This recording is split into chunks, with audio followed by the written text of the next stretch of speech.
Donc, nangalo bawe. Bible o tozanango lilo, nige totomona dans sa forme originale, ne s'appelait pas d'abord Bible. Donc, ça s'appelait Tanakh en hébreu. Parce que quand la Bible traduit selon les textes originaux, hébreu et grec. Alors, ce qui est dans la langue biblique, ndenge salaka, tangu baye ko traduit, nde baye ko bebisa.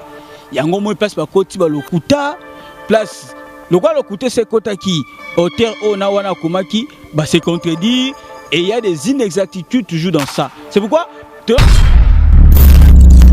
Yoka balobi papa wana soki ekomi soni 1 Corinthiens chapitre 7 botanga partout dans le monde soki amoni mwana na ye alekisi âge ya mariage ye moko papa abala ye asali lisumu te bande ko ngala benga ngo verset satanique de ça dans ta Bible na pesi verset papa batangeli biso 1 Corinthiens eza scandale 1 Corinthiens chapitre 7 verset 36 soki mwana papa amoni mwana na ye ya mwasi aleki âge ya mariage botanga tana dictionnaire âge nubile elakisi âge oyo mwasi abalaka abotaka soki be alekisi yango akoti même na ménopause babi soki ekomi soni papa wana abala mwana na ye asali lisumu te donc version autant on attend yango bandeko bozolanda nga partout dans le monde eza somo eza scandale.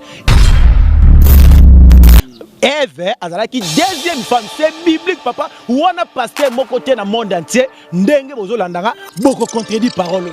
C'est biblique, mais c'est aussi biblique que Adam et Ève c'est la première créature. Confusion, kaka. Confusion, si confusion, papa. Confusion, si confusion, parce que le monde que nous sommes, ça date de millions d'années. Et ça, makambo, bapanami, c'est bâti à Mokili, donc de Adam. Tina Abraham 2000 ans. De Abraham tina Christ tina bango 2000 ans. De Christ tina 2000 ans. Ndeto qui de fin du monde. Donc ezali 6000 ans. Pour Nzambe asalaki mokili na 6 jours. C'est faux. Les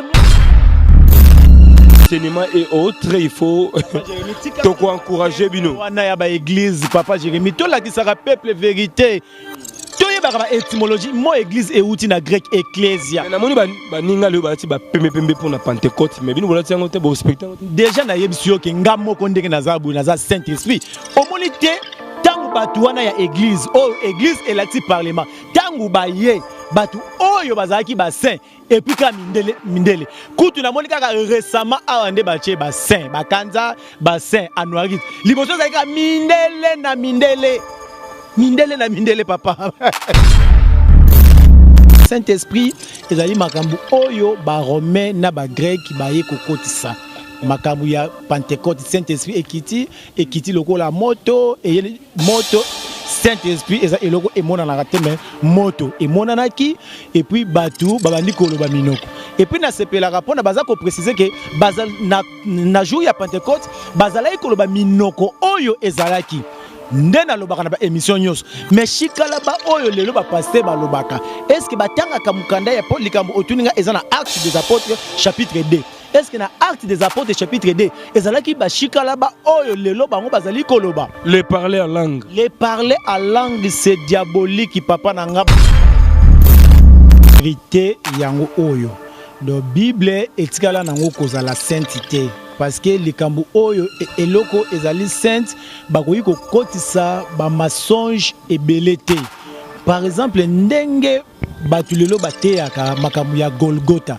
Otala makambu ya Golgotha wana papa nanga Jérémie Lwemba je crois donc toujours chité awa ils appellent scandale. Eza scandale. Omona Yehoshua azalaki na bango toujours na kati ya temple. Mais sikoyo pona baya bakanga ye balobi jida ayebisi bango mutu oyo nga na opesa bise wana ndeye yazalaki déjà na bango il fallait déjà ba identifier ka mbala moko mais jida bi mutu na opesa ye bise c'est-à-dire la spiritualité et pas na ye donc ezalaki somo donc akoma kindenge moko na ba talmidim oyo bino donc bozobenga ba disciple.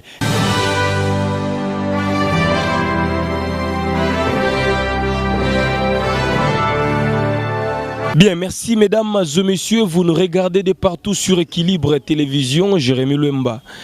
Le renard du désert est là. Clin d'œil spécial à tout le monde, à tous nos abonnés, à tous nos fidèles téléspectateurs.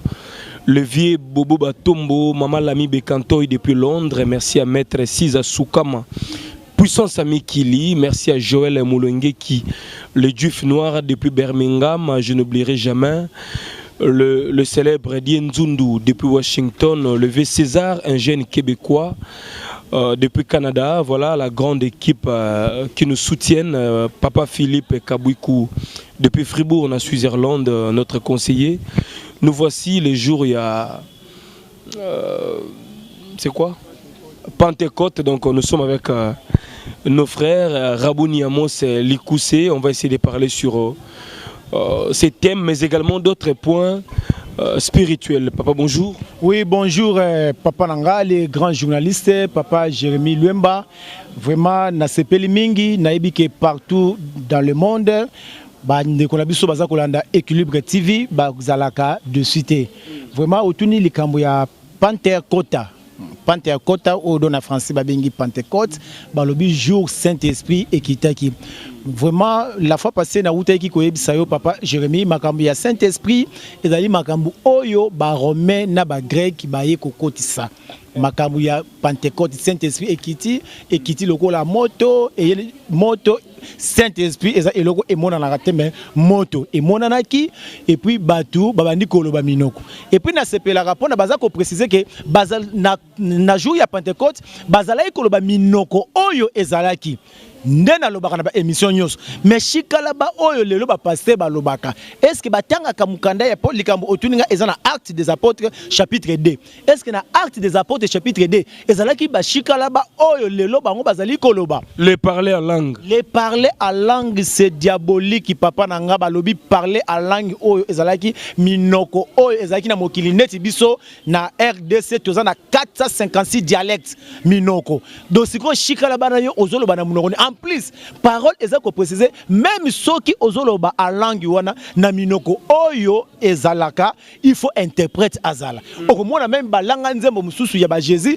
bazako tiango même na banzembo siko interprète azate mutu oyo azako yoka disque na yo oko édifier na nini Papa Jérémy eza moi mawa eza moi mingi oyo diable akotisi na kati ya parole ceux qui vraiment batangel biso batangela biso na benga ngo verset satanique zola biso 1 Corinthiens chapitre 7 verset 36 oyoka verset satanique ndenge pe bakotisela biso makambu ya Saint-Esprit. On dit que dans l'homme c'est l'esprit.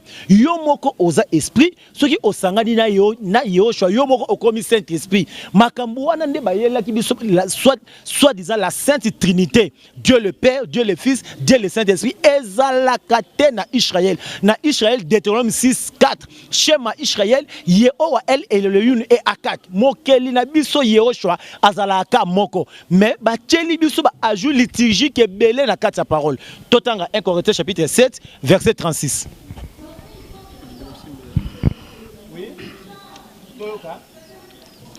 Balobi, si quelqu'un regarde comme déshonorant pour sa fille,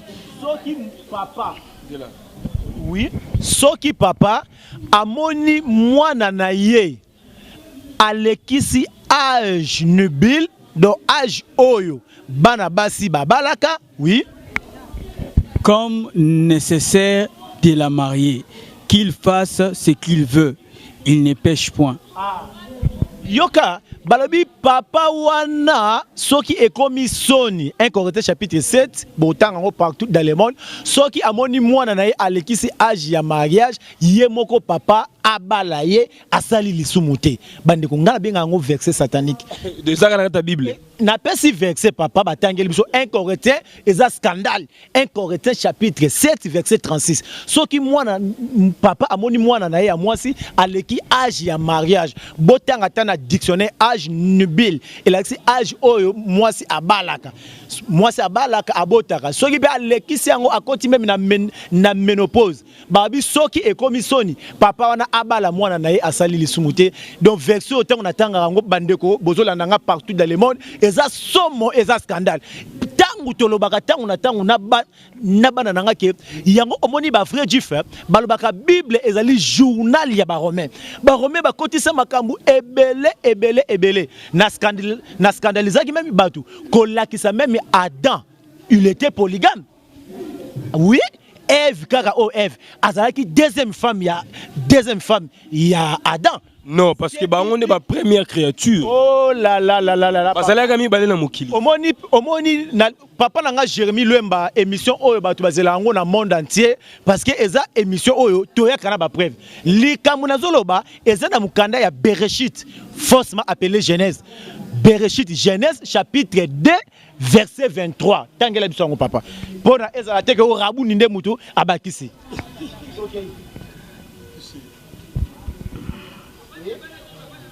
Genèse chapitre 2 verset 23. Balobi, et l'homme dit, voici cette fois-ci. Yoka, balobi Adam, mutu alobi que voici cette fois-ci mikuwa ya mikuwa nanga. Donc si en français on dit cette fois-ci, cela veut dire cette fois-là. Ezalaki. Papa Jérémie. Yango omoni ba jif mususu bakenda plus loin koloba ete Lilith nde azalaki deuxième femme ni première femme ya Adam. Ah c'est clair, eza français total yango même atel ba texte hébraïque. Ozomona que cette fois-ci eza lokola ozalaki na mwasi moko azalaki mwasi moko kofinga yo mwasi moko impoli. Siko ozui mwasi ya kitoko tour oyo. Cette mbala oyo nambala oyo yango tolobaka ke Ève azalaki deuxième femme, c'est biblique papa wana pasteur moko te na monde entier ndenge bozolandanga boko contredit parole. C'est biblique mais c'est aussi biblique que Adam et Ève la première créature. Confusion kaka. Confusion papa. Confusion parce que le monde que nous sommes ça date de millions d'années. Et ça makambo ba pranami se bater kateko mokili donc de Adam tina Abraham 2000 ans. De Abraham tina Christ tina bango 2000 ans. De Christ tina 2000 ans ndeto kende fin du monde. Donc ezali 6000 ans pour Nzambe asalaki mokili na 6 jours. C'est faux. Le monde date de milliards d'années, de milliards. Et ça makambo ya ba Adam na FT net na mboka oyo na Tanzanie na ville au Old White baye kozwa mikuwa oza le plus ancien. Les plus anciens de millions na Tanzanie. Bah tu découvrir. Bah tu découvrir pour bamikuwa les lois qui ont carbone 14 et dataka. Ndeto comment les sous plus loin les sous na argon. Ceux qui ont argon ezako daté que le monde date de millions d'années. Et ça makambi ba Adana FT na pouvoir qui on a émission oyo utaki ki koleka que on dit scientifiquement Afrique eza bekso ya humanité. Donc Afrique est un pays des noirs. Ce qui peut Adam et Ève bazalaki ba première créature ndenge outaki koloba automatiquement Adam et Ève bazalaki ba noir. Papa nanga Jérémie Luemba. Mais au betela nga pe solo que beaucoup na Bible bazali ba noir et d'autres même bazali na est ya mboka wa.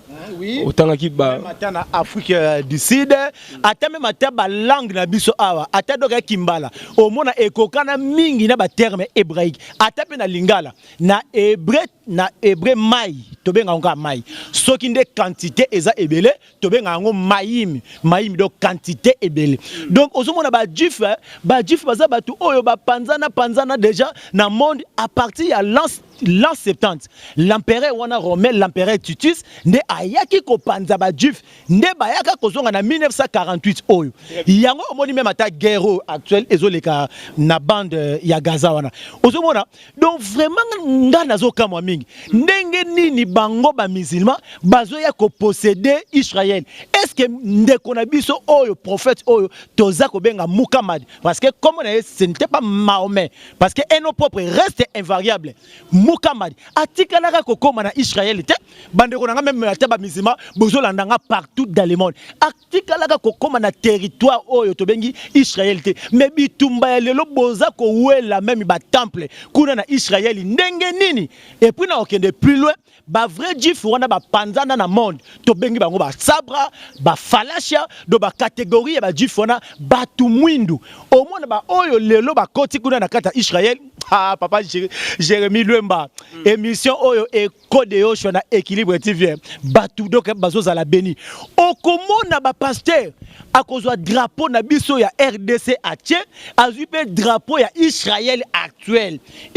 Israël actuel ce sont les occidentaux bazui na drapeau oyo omonaka ya 6 côtés babengango étoile ya David eza soki okoti na nini ya 3e degré ya franc-maçon 33e degré ya franc-maçonnerie omona eza ba pentacle omona soit disant ba grand pasteur na mboka na biso omona bazui pe drapeau wana ya pentacle ba tcheli peuple lokola pe bazana bango na mayele te basala ka ba recherche te ba yebite que Israël oyo mindele oyo ce sont les occidentaux ba vrai juif ce sont les noirs les grands personnages ya Bible ils étaient tous des hommes noirs papa nanga Jérémy Luemba.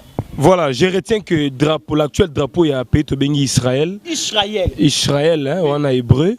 Ils ont un drapeau moko démoniaque. Satanique. Oui. Il y a RDC déjà divin. Papa nanga Jérémy même combo ya RDC nazo banombala ebele tozan na 456 dialectes na mboka na biso lettre C ezalaka te même mboka na biso RDC il faut ba changer yango bomoni bata Congo central batia lettre K comme RDK comme outil du travail. C'est ça. Voilà, rapidement je voulais quand même ouvrir cette parenthèse. Est mboka oyo komisara ba Salomon ba viva kuna ba tebele bele ba viva to moni pe éruption ya volcan bandi kuna papa nanga scientifiquement place au pauvreté ezali okomona volcan te eza ba matière oyo elakisaka richesse mboka oyo nde ba mindele ba komela ki biso Bible pona ko lakisake RDC nde eza paradis. Papa nanga Jérémy biso kaka na Congo na globe mobimba oyo na planète Terre na terre oyo plus de 180 pays au monde kaka RDC nde toza na mai eau douce 50%. Bola na bien mai na kende na Pointe Nord na fungoli mai boy na mela boy mungwa eau douce yango omoni mai même ya biso richesse ni les angi na mboka 50% ba mindele na ko scandaliser yo bandeko doka bozola na poto et comme même mai ya toilette ba traiter yango batu ba meli susu pour moi ezate ba comment ko traiter même mai au soukol yango même basani même mai ya toilette ba comment ko mela mais biso yoka prophétie Sophonie 3:9 les pays entrecoupés par des eaux mboka o ekata kende kaka na Congo central là au mona ba mai kende na Équateur nous sommes bénis abi mboka wana nde na ko révéler kombo na ngai oyo l'empire romain d'Occident ba bombela batu kombo ya Yehoshua balakisa batu kombo ya Lucifer parce que Jésus-Christ, c'est lui-même Lucifer. Et ça, combo à Satan, 1 Jean 5:20, la parole déclare le monde entier est sous la puissance du malin. Ndekomusu atunenga papa. Et bongo ba miracle. Oh bien-aimé. Vraiment bien-aimé. Tozana ba science mususu oyo eza koyekola kaka ba ethnie ya batu omoni na ba coutume ya ba vrai juif ata osali miracle mais akolinga ayeba esprit oyo esali miracle wana donc moyuda ndimaka pamba te ndenge biso awa na Kinshasa tozalaka ozokende wenze batali yo na loboko basakolelo lelo ba papa na nyoso balongwa bakota na ba église bakoma ba prophète on hébreu 1 eza ko ba ke tangu ope tozana tangu ya ba prophète te prophète ezakaka yemoko Yehoshua biso tozo sala kaka rôle ya ba Shaluakim les envoyés donc biso tozo memelaka batu sango malamu ke son nom n'a jamais été Jésus. D'après vous c'est pas un problème alors du cela il y a volcan tu penses que zali scandale jeu autobengi naturel catastrophe naturelle mais bimaraka na côté est tout le monde a crise. Il y a diplomatie, crise politique entre le Rwanda et le Congo. Il y aura une déclaration à Kagame, réplique sage, il y a le président Tshisekedi. D'ailleurs, je vais féliciter parce que s'il était brutal vis-à-vis du Rwanda, mais le loyo, bato ba kimi na Goma pour le volcan, ben nga ba kota na frontière ya Rwanda te. Ba fondé le bango place, bande ko na biso ba kota ki mais ba ko mdia ko zonga parce que volcan ngo pe et meki un peu ko temporiser. Donc au moni phénomène à volcan ngondenge. Oui, toujours ndenge na uti ko lobana papa Jérémy eza phénomène moko nga nazo sepela au moni tang otuninga question na kena nkolakso ke toza na 50% ya eau douce na monde entier. Donc eza na nous signe ya richesse, c'est pour cela place richesse ezali. Papa otuni question ya malamu ya este. Na lobi ke Bible ndenge eza wana balakisa na monde ke Adana Eve bazalaki na Congo et puis paradis eza RDC. Pona nini? Nafungola yo parenthèse. Balobi tangu Adana Eve baliembuma. Baliaka mbuma place pauvreté ezate. Est-ce que na désert mbuma ebotaka?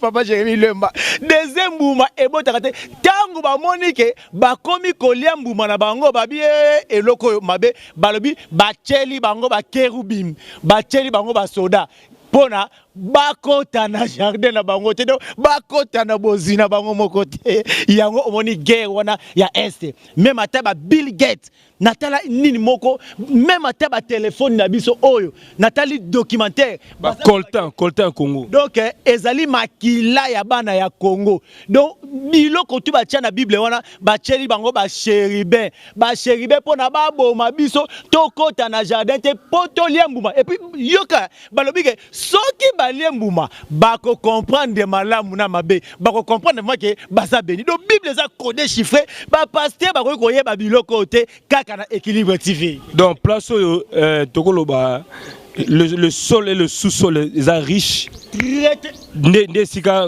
volcan kobima eza scandale place volcan est-ce que oyoka déjà volcan na Congo Brazzaville oyoka volcan na Angola papa mboko za scandale yango kombo ya Yoshua il faut ebandaka na mboka oyo ndenge président ya ex-IRSS Mikhail Gorbachev alobaki na 1985 ke nzambe kombo na ye akose révéler na mboka wana na ex-Zaïre.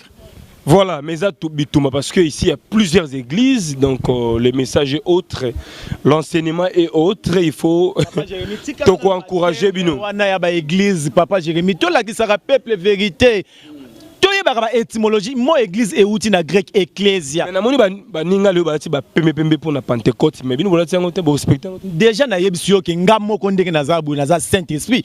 Omoni te tangu batu wana ya église oh église elati parlement tangu ba ye batu oyo bazaki ba saint et puis ka mindele kutu na moni kaka récemment awande ba che ba saint ba kanza ba saint anuarit liboso zaka mindele na mindele papa.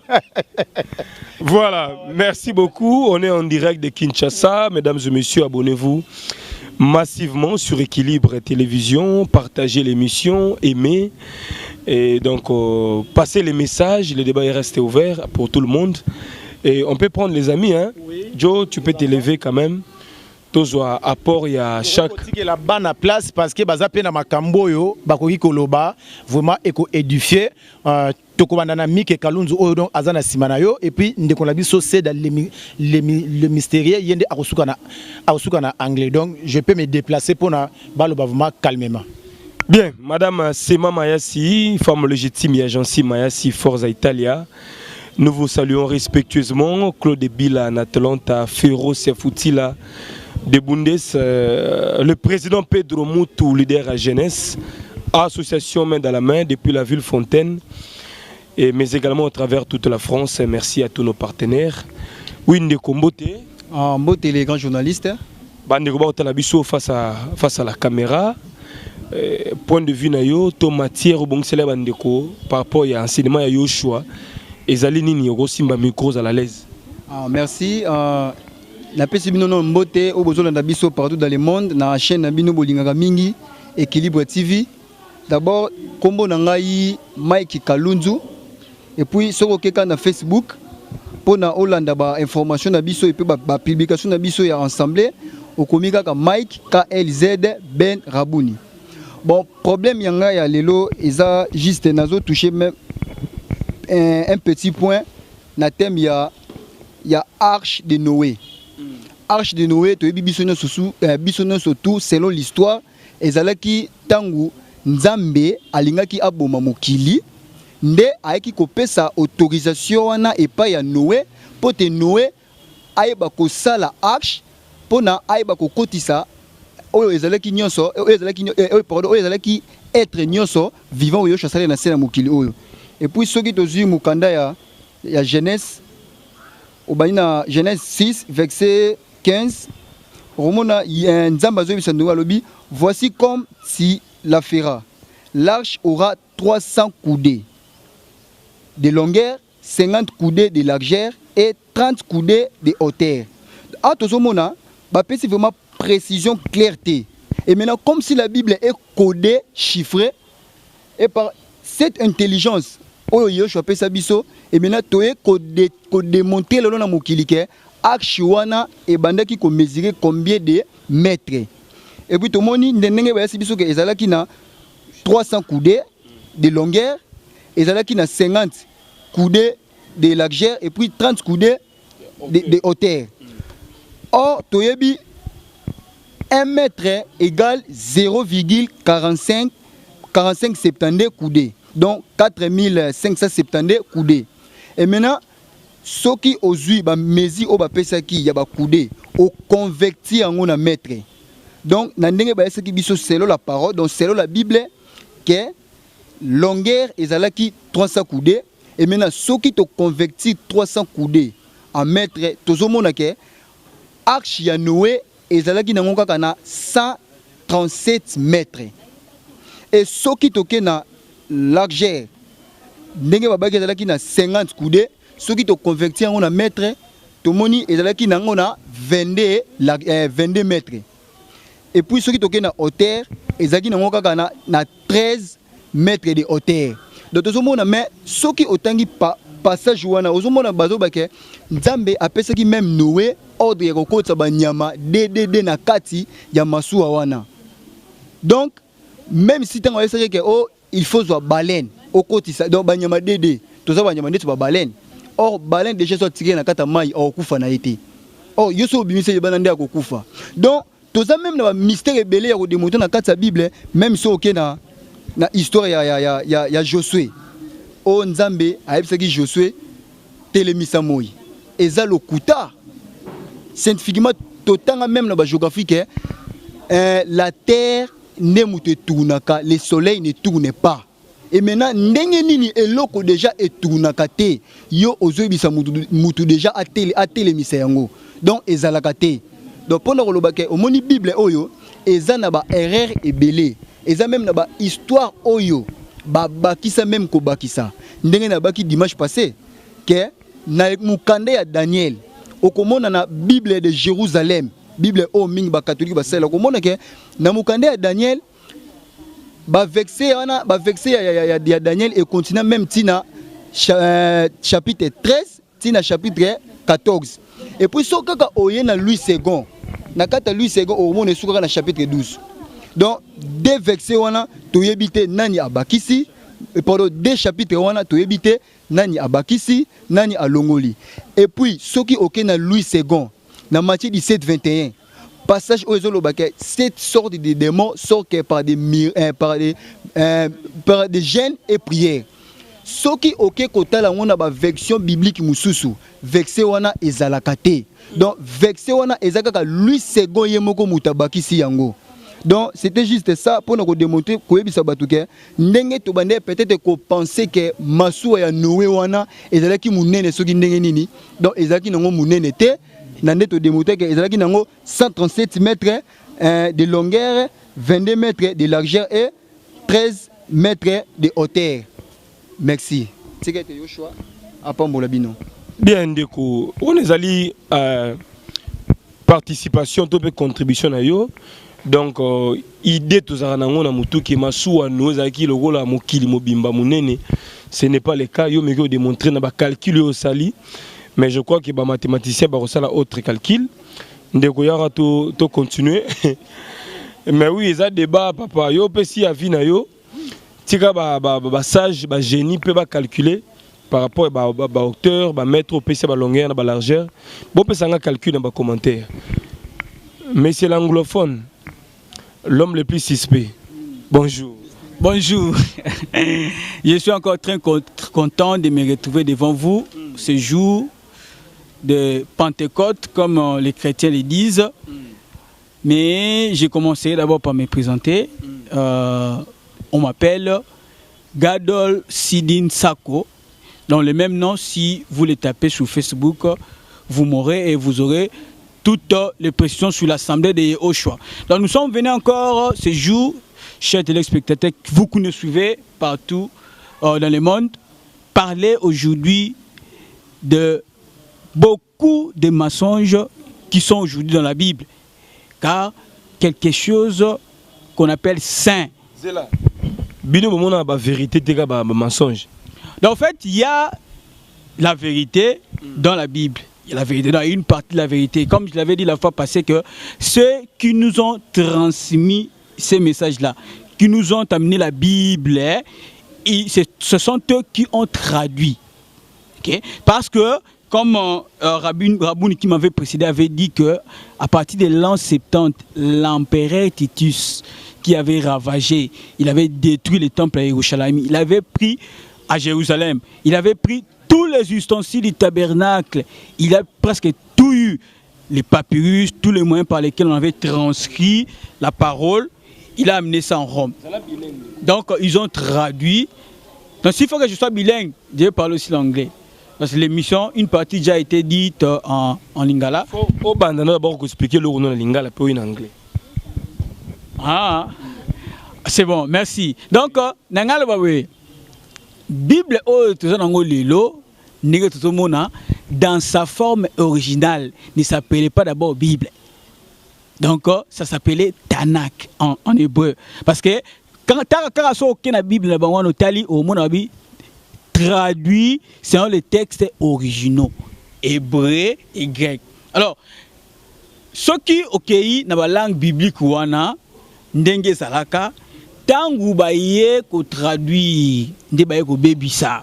Yango mo place ba koti ba lokuta, place le quoi lokuta c'est kota qui auteur ona wana komaki ba se contredire et il y a des inexactitudes toujours dans ça. C'est pourquoi tolo baboué, le quoi yango ndem tiza message.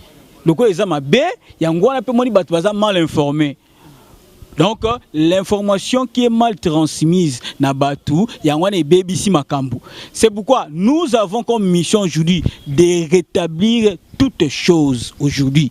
Yangwane monite au banda qui n'a likamba kombo, netobaki qui na batu batanga, baby que c'est une loi de la nature, qu'un nom propre reste invariable.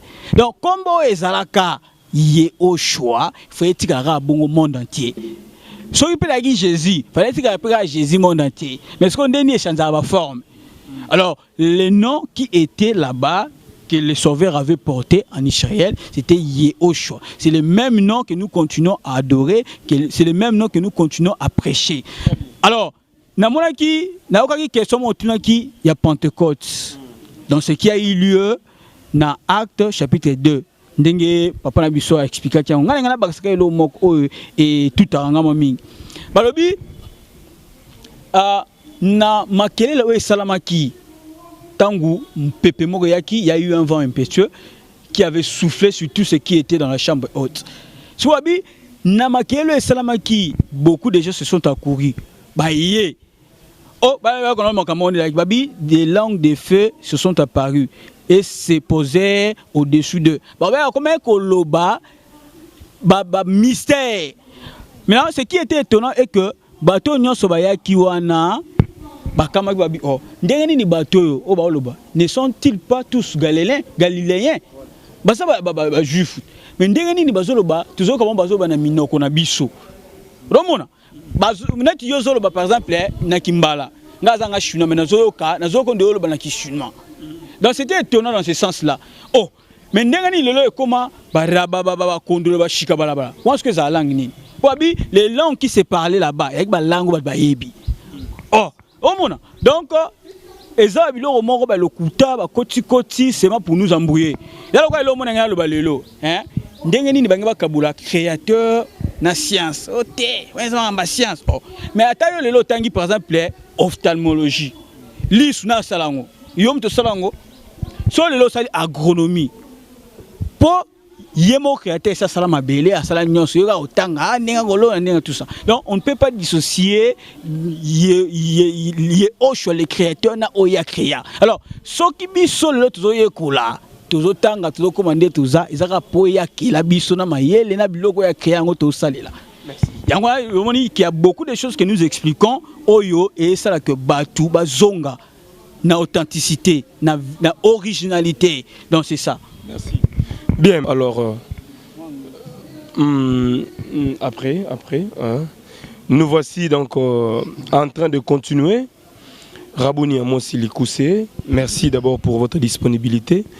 Namonique, chaque élève, chaque disciple a apporté contribution à travers cette émission. Alors, en résumé, message principal, clé pour la diaspora Kozani. Oui, na bande gonyo surtout toujours bazolanda biso na Équilibre TV, vérité yango oyo. Do Bible etikala nango kozala sainteté parce que likambo oyo eloko ezali sainte bakoyi ko kotisa ba mensonge ebelete. Par exemple ndenge batulelo bateyaka makambo ya Golgotha. Otala makambo ya Golgotha wana papa nanga Jérémie Lwemba, je crois donc toujours chité awa, ils appellent scandale. Ils scandale. Au mona Yehoshua azalaki na bango toujours na kati ya temple. Mais sikoyo pona baya bakanga ye balobi Jida ayebisi bango mutu oyo nga na opesa bise wana ndeye. Oh, yazalaki déjà na bango. Il fallait déjà ba identifier ka mbala moko. Mais Jida bi mutu na opesa ye bise. C'est-à-dire la spiritualité et pas na ye donc ezalaki somo. Donc akoma kindenge moko na ba talmidim oyo bino donc bozobenga ba disciple ndenge nga donc na bana nga kalunzu na seda donc bakoma kindenge moko yango Jida a précisé que oyo nga na kopesa bizu ezandeye mais tangu pe ba ye papa atuli bango boza kolukana tangu kaka abi bozo luka Yehoshua landa bien Bible elobi ke bakwei tala degré ya spiritualité. Est-ce que moutou normal a connu qui même attend qu'autant la likolo ya mai mais Yehoshua azotambo likolo ya mai il ne mangeait même pas ayebisi ba disciple que j'ai la nourriture que vous ne connaissez pas ba quoi il premier tour deuxième tour le sou bozo lukanani yemorosko andimi bo token tangu sko bazo kende papa Jérémie Lwemba eben faussement appelé Pierre babi akati malkus litoi Yehoshua zu litoi wana azongisi.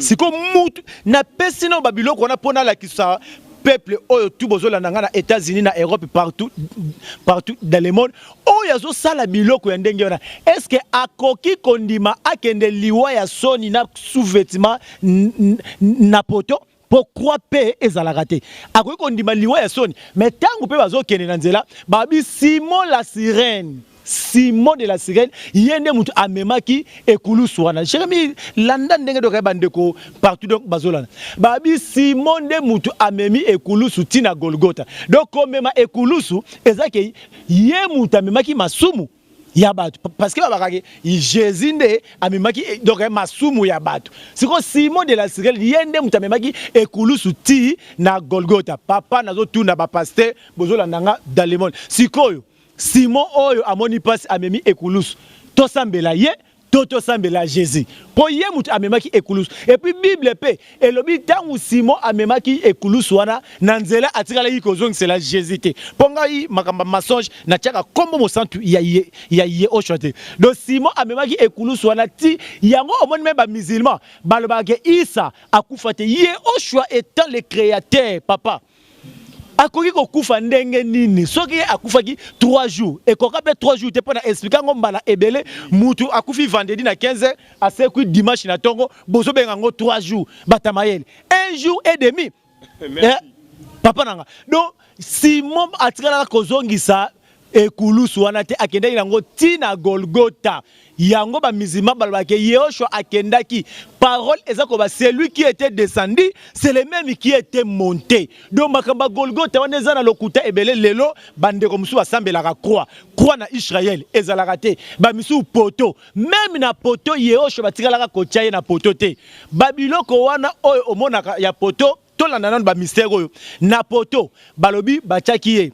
et kotanzube na moto pota moko na maboko mibale 2 3 na pandi 4 4 na makolo mibale 6 o 6 na franc-maçonnerie je crois émission ya dimanche batu bakopambola eza ba signe moko ba pentacle magique oyo ndenge na uti koloba drapeau ya Israël oyo ba pasteur na mboka na biso partout dans le monde bazo tiango na kati ya ba église eza pentacle franc-maçonnique yango omoni ke yepe Jésus na bango wana bazui ba tieye ba pota 6 wana oyo eza kolaksa pentacle au civil de refuge. Et ça, dans la Bible, 60% ezali ba signe maçonnique, ba signe satanique. Le qu'on appelle combo à Jésus, c'est un nom catholique. C'est l'empereur Grégorien Constantin Ier, premier pape ya église catholique. Yende mutu ayaki ko fondé ko tia combo à Jésus na concile de Nicée na la 312. Ba église soi-disant ya réveil. Bob au docteur Bimi na catholique. Bob Bimi na catholique, botika combo ya catholique.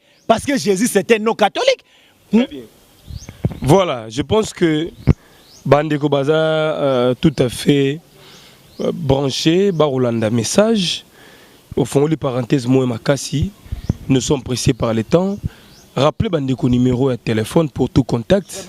Bandeko, nous sommes tous partout dans le monde, dans les États-Unis, Europe, Afrique, Asie, Océanie. Vraiment.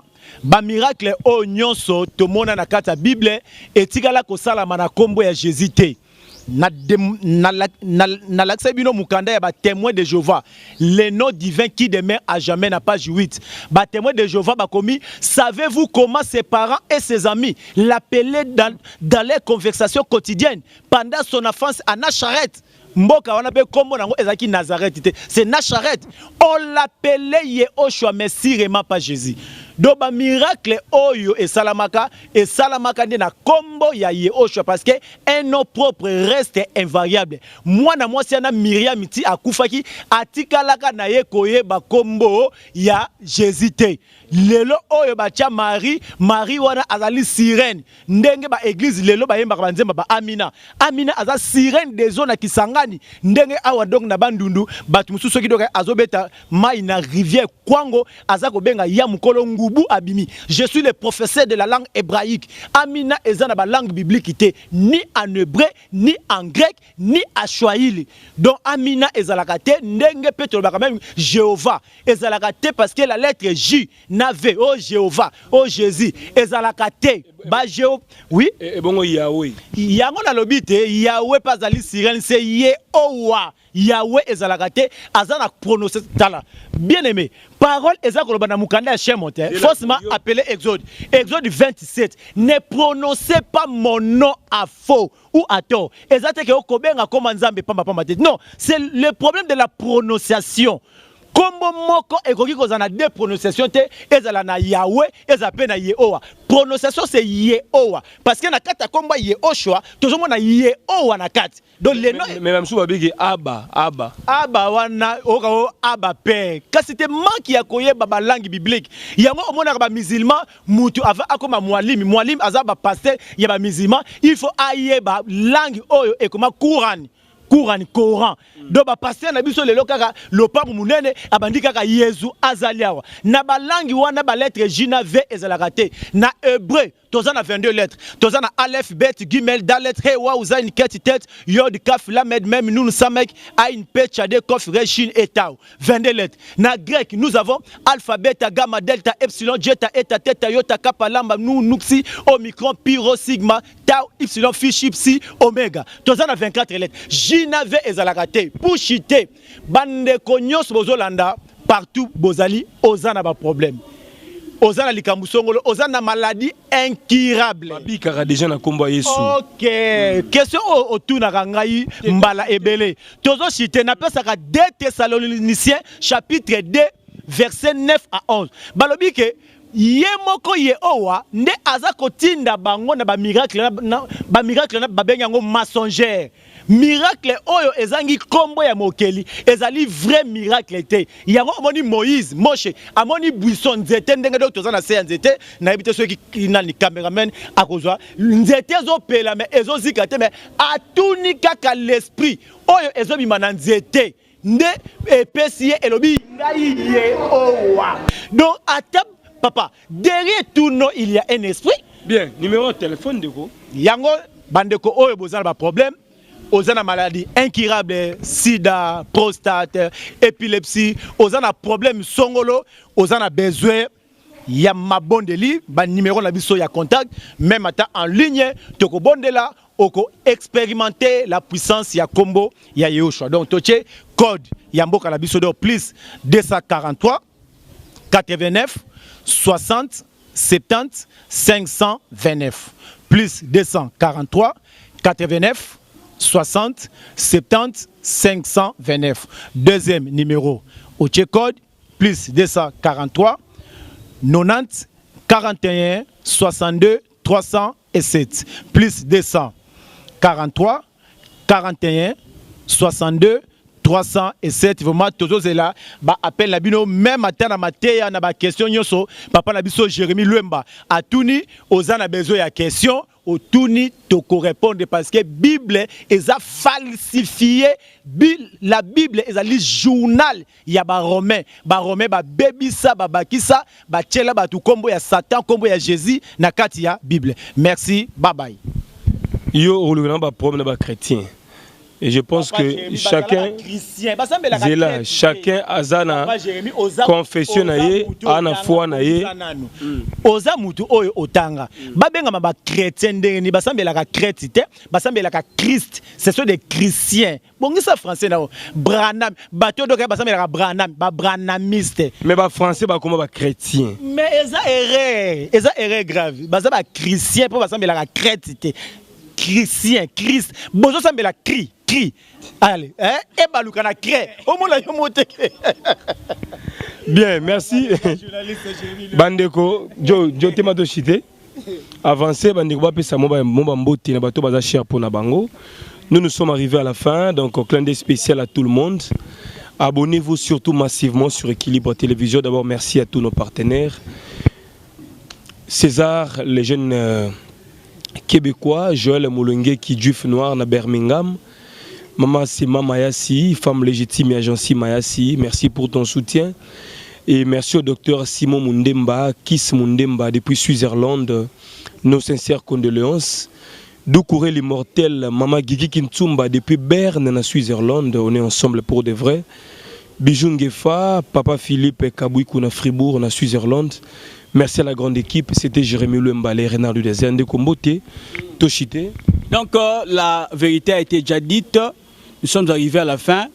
Je profite de cette occasion pour saluer ma très chère mère, José Mboukou, mon vieux Sugar Tinanga, mon ami Michel Soleil, ce qu'il a en Chypre, mon ami Benjamin Nyamba aux États-Unis et tous ceux qui nous ont suivis au travers du monde. Merci beaucoup. Je vous verrai, on se revoit la semaine prochaine pour un autre numéro. Merci. Bon, nalingaki vraiment na tika moi un sujet na émission et puis ceux qui batu ba landinga ba meka impeko ça ba recherche na ona zoloba. Omoni même temps papa na simi makambu ya croix. Omoni bandengo na beso ba chrétien ba sala vraiment ba recherche té. Parce que Bible n'est pas la Bible est dans la sauté. N'est pas démontré que la Bible de Jérusalem, tu as 70 livres. Na Louis II, tu as 66 livres. Alors 6 livres wana. O ezana Louis II et kinda wapi. Donc makambuya croit même ceux qui OK na Vatican babi vers les années 1500. Et ça même la Bible moko ba découvrir na kati ya na mboko to bengi Turquie. Bible wana ezo confirmer que bon tout le monde Jésus pour bon bâtir à Jésus. Bible nous a confirmé que Jésus a tikala cause la crucifié. On les a bisoté mais Bible même toujours démontré que Jésus a tikala cause la crucifié. Merci. Na pesi mbote na famille nanga Kalunzu et puis na pesi mbote na koko nanga en Allemagne Santos et puis na pesi mbote na frère na biso na Kenya frère Charlie et puis maman na biso aux États-Unis maman Esther. Et puis ba am nyonso o na yebi ba kombote na pesi bino so mbote maman na biso maman Mireille na pesi bino mbote ba frère na biso ba coach na pesi bino so mbote ba Tikete Yoshua apambola bino bye.